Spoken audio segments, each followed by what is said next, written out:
Germany சுல்ஸ்பர்க் Sri மகா மாரியம்மன் ஆலய தேர் திருவிழாவில் நியோராவின் மாபெரும் மலிவு விற்பனை. சாரிகள் 70% வரை, லெகங்கா 50% வரை, சுடிதார் 50% வரை விலை கழிவு. உங்களுக்கு தேவையான ஆடை திணுசுகள் அனைத்தையும் தெரிவு செய்ய முந்திக் கொள்ளுங்கள். 13ஆம் தேதி வியாழக்கிழமை நியோராவின் மலிவு விற்பனை. தமிழ் காட்சி ஊடகத்திற்கு நீங்கள் வழங்கி வருகின்ற ஆதரவுக்கு எமது நன்றியை தெரிவித்துக் கொள்கின்றோம். இதுவரையில் சப்ஸ்கிரைப் செய்யாது இருக்கின்ற உறவுகள் தயவு செய்து சப்ஸ்கிரைப் செய்து உங்கள் ஆதரவை தமிழ் காட்சி ஊடகத்திற்கு வழங்கிக் கொள்ளுமாறு மிக்க அன்போடு வேண்டிக் கொள்கின்றோம். மிக்க நன்றி.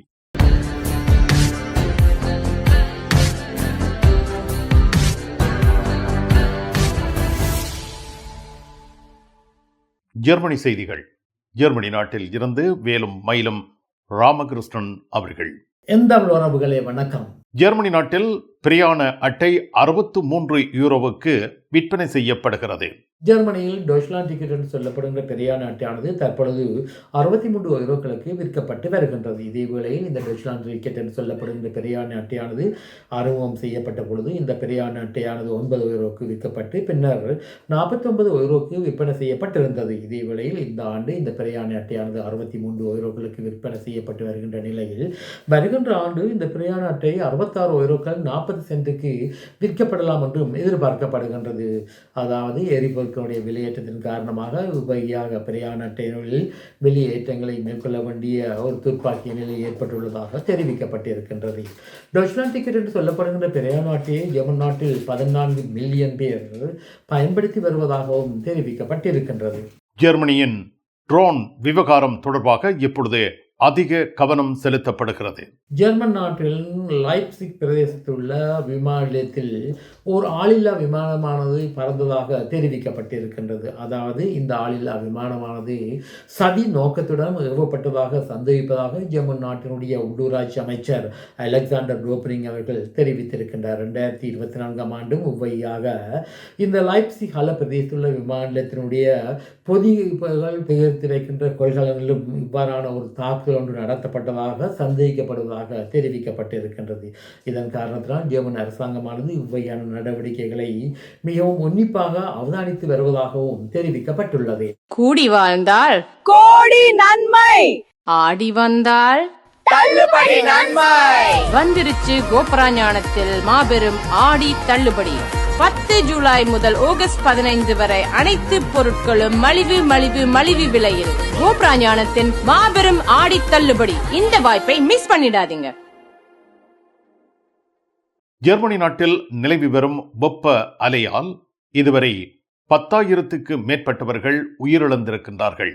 ஜெர்மன் நாட்டில் தற்பொழுது கடுமையான வெப்பநிலை நிலவி வருகின்ற நிலையில் இந்த வெப்பத்தின் காரணமாக 10,000க்கும் மேற்பட்டவர்கள் உயிரிழந்துள்ளதாக ஜெர்மன் பத்திரிகைகளில் செய்தி வெளியிடப்பட்டிருக்கின்றது. அதாவது 19/7/2026 வரை மொத்தமாக 9,800 பேர் வெப்பத்தின் காரணமாக இறந்ததாக தெரிவிக்கப்பட்டிருக்கின்றது. அதாவது கடந்த ஜூலை மாதத்தினுடைய 2வது கிழமை மட்டும் 5,000 பேர் இறந்ததாகவும் இதே வேளையில் 19/7/2026 இடையில் 9,800 பேர் இறந்ததாக தெரிவிக்கப்பட்டிருக்கின்றது. 2022ஆம் ஆண்டுடன் ஒப்பிடும் பொழுது 2022ஆம் ஆண்டு மொத்தமாக 7,900 பேர் இவ்வாறு வெப்பத்தின் காரணமாக இறந்ததாகவும் தெரிவிக்கப்பட்டிருக்கின்றது. அதாவது கடந்த காலங்களை விட இவ்வாண்டு வெப்பத்தின் சீற்றம் மிகவும் அதிகமாக இருக்கின்ற காரணத்தினால் இந்த இறப்பு ஏற்பட்டதாக தெரிவிக்கப்பட்டிருக்கின்றது. இது இவ்வாறு இருக்க ஜெர்மன் நாட்டில் நிலவுகின்ற வெப்பநிலை காரணமாக நதிகளில் உள்ள நீர் வற்றியுள்ளதாக தெரிவிக்கப்பட்டிருக்கின்றது. இதன் காரணமாக ரயில் நதியினூடாக கப்பல் போக்குவரத்தில் பாரிய சிரமங்கள் ஏற்பட்டு வருவதாக தெரிவிக்கப்பட்டிருக்கின்றது. அதாவது சில குறிப்பிட்ட பிரதேசத்தில் உள்ள ரைன் நதியினுடைய நீர்மட்டமானது மிகவும் குறைவடைந்துள்ளது என்பது குறிப்பிடத்தக்கதாகும். கொலோன் நகரத்தில் 66 சென்டிமீட்டரும், டுசல்டோர் நகரத்தில் ரயில் நதியானது 22 சென்டிமீட்டர் மற்றும் டியூஸ்பர்க்கில் 150 சென்டிமீட்டரும் குறைவடைந்ததாக தெரிவிக்கப்பட்டிருக்கின்றது. இதன் காரணத்தால் ஜெர்மனியின் போக்குவரத்து அமைச்சானது இந்த விடயம் சம்பந்தமாக ஆராய்வதற்கு பல நிறுவனங்களை கூட்டி ஒரு மகாநாடு ஒன்று நடத்த உள்ளதாகவும் தெரிவிக்கப்பட்டிருக்கின்றது. ஜெர்மனி நாட்டில் அகதி கோரிக்கையை முற்றாக நிறுத்த வேண்டும் என ஆளும் தரப்பில் கோரிக்கை முன்வைக்கப்படுகிறது. ஜெர்மன் நாட்டில் ஒருவர் தனிப்பட்ட ரீதியில் அகதி அந்தஸ்து கோருவதற்கு ஜெர்மன் நாட்டின் அடிப்படை சட்டம் 16 பிரகாரம் இந்த நாட்டில் அகதி அந்தஸ்து கோர முடியும். இதே வேளையில் ஐக்கிய நாடுகள் சபையினுடைய ஆதிகளுக்கான சாசனத்தின் பிரகாரமும் ஜெர்மன் நாட்டில் ஒருவர் ஆதி விண்ணப்பத்தை மேற்கொள்ள முடியும். இதே வேளையில் தற்பொழுது இந்த சட்டங்கள் ஏற்கனவே இயற்றப்பட்டிருந்த நிலையில் இந்த சட்டத்தை சாதகமான முறையில் பாவித்து பல லட்சக்கணக்கானவர்கள் ஜெர்மன் நாட்டுக்கு குடியேறி இருக்கின்றார்கள். தற்பொழுது பல கட்சிகளினால் ஜெர்மன் நாட்டுக்கு வருகின்ற அகதிகளினுடைய எண்ணிக்கையை கட்டுப்படுத்த வேண்டும் என்றும் ஏற்கனவே நிராகரிக்கப்பட்ட அகதிகளை நாட்டை விடுத்து துரித கதியில் நாட்டுக்கு கடத்த வேண்டும் என்றும் அறைகூவுகள் வெளிவந்த இருக்கின்ற நிலையில் ஜெர்மன் நாட்டின் ஆளும் கூட்டு கட்சியின் பிரதான கட்சியான CDU கட்சியுடைய பாராளுமன்ற குழு தலைவரான தோர்ஸ்டன் ஃபெரை அவர்கள் இன்றைய தினம் ஜெர்மனியின் பிரபல பத்திரிகையான பெல்ட் என்று சொல்லப்படுகின்ற பத்திரிகைக்கு பேட்டி ஒன்றை வழங்கியிருக்கின்றார். அதாவது ஜெர்மன் நாட்டில் தனிப்பட்ட ரீதியில் அகதி அந்தஸ்து கோருகின்ற சட்டங்களை முற்றாக நீக்க வேண்டும் என்ற தொனியில் இவர் தனது கருத்தை முன்வைத்திருக்கின்றார். அதாவது அடிப்படை சட்டம் 16 மற்றும் ஐக்கிய நாடு சபையினுடைய அகதிகளுக்கான சாசனத்திலிருந்தும் ஜெர்மன் நாடு வெளியேற வேண்டும் என்ற கருத்தை முன்மொழிந்திருக்கின்றார். இதேவேளை தோர்ஸ்டன் ஃபெரை அவர்கள் 2023 ஆண்டும் இவ்வாறான ஒரு கருத்தை முன்வைத்திருந்தார் என்பது குறிப்பிடத்தக்கதாகும்.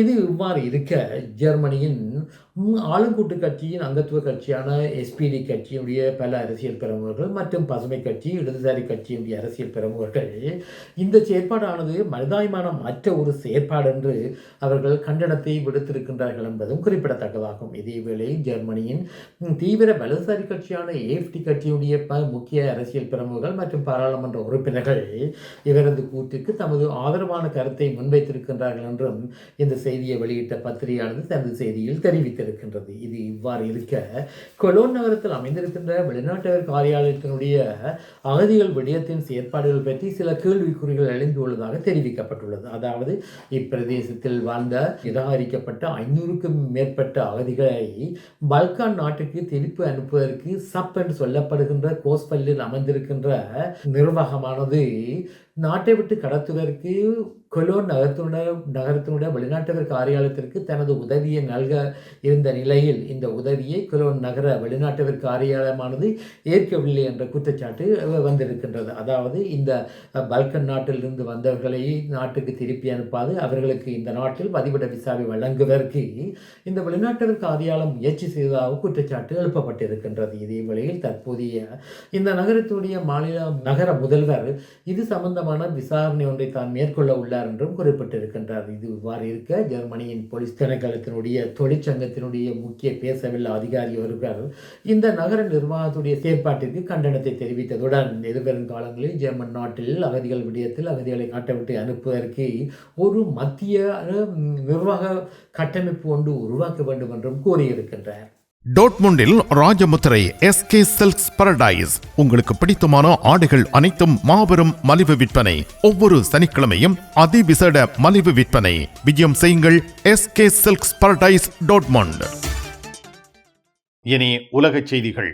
ஃபேஸ்புக் என்று சொல்லப்படுகிற நிறுவனத்தினுடைய பொறுப்பாளரான மார்க் சுக்கர்பர்க் அவர்கள் இந்திய அரசாங்கத்திடம் மன்னிப்பு கேட்டதாக பத்திரிகை செய்தி ஒன்று தெரிவிக்கின்றது. அதாவது இன்ஸ்டாகிராம் மற்றும் ஃபேஸ்புக்கில் பிரதமர் மோடியினுடைய வீடியோ பதிவுகளை சிறிது நேரத்திற்கு இந்த ஃபேஸ்புக் நிறுவனமானது நீக்கியிருந்ததாகவும் இதன் பின்னர் தற்பொழுது வேறொரு விடயத்திற்காக மார்க் சுக்கர்பர்க் அவர்கள் இந்திய அரசாங்கத்திடம் மன்னிப்பு கேட்டதாக தெரிவிக்கப்பட்டிருக்கின்றது. அதாவது இன்ஸ்டாகிராமில் பணத்தை பெற்றுக்கொண்டு குழந்தைகள் மீதான பாலியல் துன்புறுத்தல் உள்ளடக்கத்தை பரப்பும் விளம்பரங்களை ஃபேஸ்புக் நிறுவனமானது இன்ஸ்டாகிராம் மூலமாக பரப்புரை செய்யப்பட்ட குற்றச்சாட்டின் அடிப்படையில் மார்க் சுக்கர்பர்க் அவர்கள் இப்பொழுது மன்னிப்பு கேட்டுள்ளதாக தெரிவிக்கப்பட்டுள்ளது. அதாவது மெட்டா நிறுவனத்தினுடைய உலகளாகிய விவகாரங்களுக்கு பொறுப்பான தலைவரான ஜோயல் கப்லான் அவர்கள் இந்தியாவுடைய தொழில்நுட்பத்துறை செயலாளர் கிருஷ்ணன் அவர்களை சந்தித்து 45 நிமிடங்கள் இவ்வையான ஒரு பேச்சுவார்த்தை ஒன்று நடத்திய நிலையில் இவ்வாறு மன்னிப்பு கேட்கப்பட்டதாக தெரிவிக்கப்பட்டிருக்கின்றது.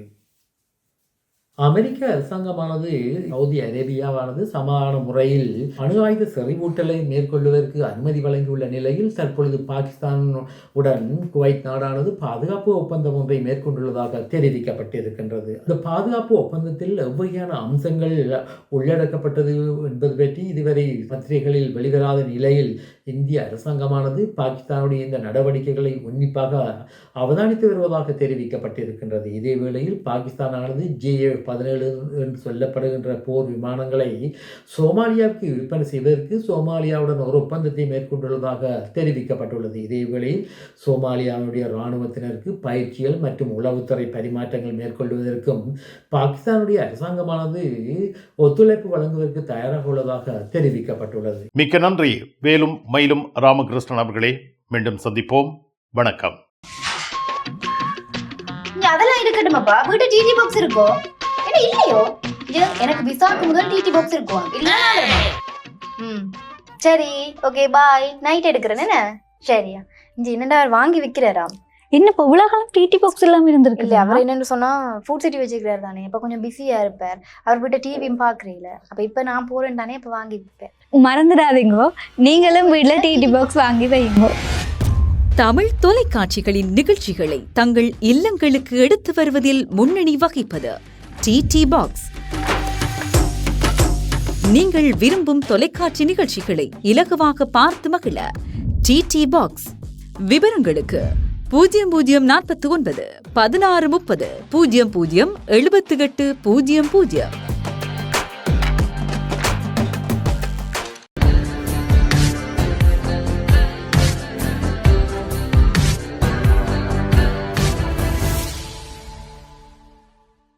ஜெர்மனி நியோராவின் hot summer sale Frankfurt, Dortmund ஆகிய இடங்களில் ஆகஸ்ட் 31ஆம் தேதி வரை நடைபெறுகின்றது. தினமும் காலை 10 மணி முதல் இரவு 8 மணி வரை நியோராவின் ஹாட் சம்மர் சேல். சாரிகள் 70% வரை, சுரிதார் லெகங்கார் 50% வரை விலை கழிவில் வழங்கப்படுகின்றன. 10 யூரோவுக்கும் சாரிகள் உள்ளன. நியோரா, பிராங்க்ஃபர்ட், டாட்முண்ட்.